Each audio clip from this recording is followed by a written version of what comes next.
Hello and welcome to the first episode of Get Your Sheet Together, a video series we've made to assist you on your journey into Daggerheart. Today we're going to talk about the game's core mechanics. We'll teach you what you need to know to jump into your first game of Daggerheart as a player. So, let's get started.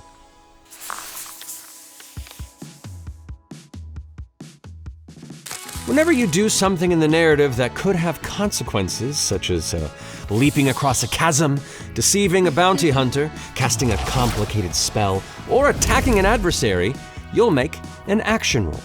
Now this is the main type of roll you'll be making in Daggerheart. When you do, you'll use a set of dice called your Duality Dice. These are a pair of D12s of different colors, with one representing hope and the other representing fear. You roll both dice and add their results together, along with any modifiers you have from your traits and experiences. Then, you look at which duality die rolled higher.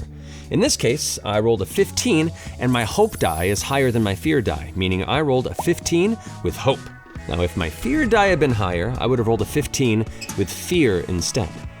When you roll with hope, even if you fail at the action you were attempting, things don't go as badly as they could, and you gain a hope, which is a resource you can spend throughout the game to help allies or power cool abilities. A success with hope is a fantastic thing. Now when you roll with fear, the GM gains a fear, and your character may run into some complications that come with the action you are attempting, even if you succeed. A failure with fear is an ominous portent indeed, for the GM gets a fear and the consequences of failure arise.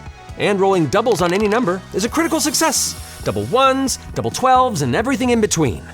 On a critical success, you succeed spectacularly, and you'll also gain a hope and clear a stress. There are also a few other types of rolls you should know about in Daggerheart. Damage rolls occur when you succeed on an attack against your opponent, whether weapon or spell. Add all of your damage dice together along with any modifiers, and deal that much damage to your target. Reaction rolls are made as a response or a reaction to dangerous events as dictated by the GM. Often when an adversary attack or environmental danger occurs that relies more on your ability to shrug it off, you might make a reaction roll. These work just like action rolls, but they don't generate any hope or fear. So, now that you have all this hope, what do you do with it? Well, hope can be used in many ways that support you and your party. You can help an ally, utilize an experience, initiate a tag team roll, or activate your class's hope feature.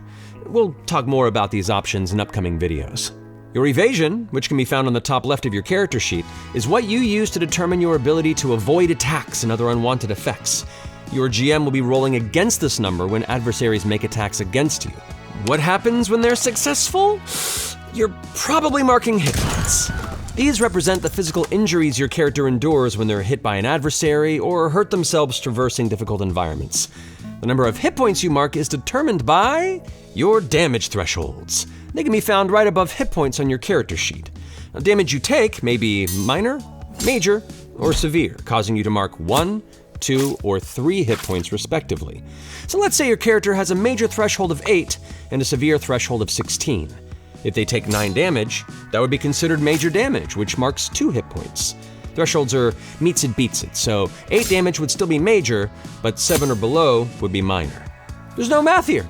All you have to do is compare the numbers, figure out where it falls in your thresholds, and mark your hit points. Now that we've talked about thresholds, we can discuss armor. Your armor score and the shield symbol next to evasion represents how many armor slots you have available to use. The armor slots are represented by the smaller shields beside your armor score. If you get hit with an attack, you can spend 1 armor slot to reduce the damage by 1 threshold. Severe to major, major to minor, minor to nothing. Now you can only spend 1 armor slot per incoming damage, so you might not be able to avoid all the damage, but it will help. When it's time for you to attack, how do you know who you can hit? Daggerheart measures most distances by range. These are approximate distances that help to give everybody a sense of where things are in your environment. There's melee, if you're using minis, they're touching. Very close, or the short side of a card. Close, or the length of a standard number 2 pencil. Far, or the length of a piece of paper.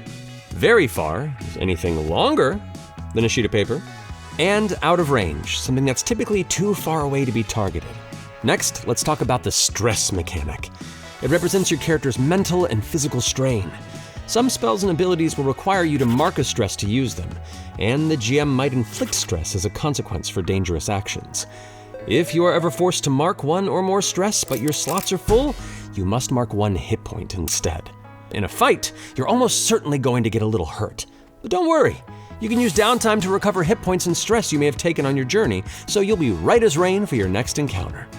During a short rest, you can swap domain cards into your loadout and then choose 2 options. Tend to wounds, which helps you heal hit points, clear stress, which removes some of your stress, repair armor, which gets you back some of your armor slots, or prepare, which gains you hope. A long rest is similar, but instead you can tend to all wounds, clear all stress, repair all armor, prepare, or work on a project. This could be something like deciphering an ancient text or crafting a new weapon. Now, you only get 2 options whether it's a long or short rest, so choose wisely.